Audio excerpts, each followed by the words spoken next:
want to be clear about something before I go further. I didn't make the Mexico decision because of a single conversation with a stranger. I made it because the restlessness had been building for long enough that when someone offered an exit from everything familiar, something in me responded to it immediately and completely. The conversation was the catalyst. The decision had been forming underneath everything for a long time before that night. But Jason was significant, more significant than just that moment in the bar, which I'll come back to in a bit. Here's the insight I want to offer before we get to Mexico itself, because I think it's the most transferable thing in this video. Comfort is not neutral. It has a cost, and the cost is the gradual narrowing of what feels possible.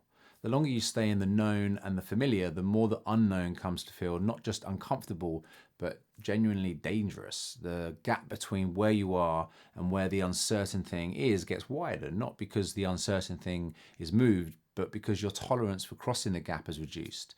Every day you don't make the uncertain choice becomes a little more impossible to feel. What I was experiencing in Bournemouth as restlessness was that cost becoming visible. I'd built something real and functioning and respected, and it wasn't enough.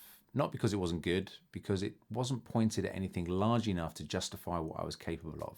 And I stayed in it long enough that I'd started to mistake the comfort of it for the rightness of it. Those are different things. Comfortable and right are not synonyms.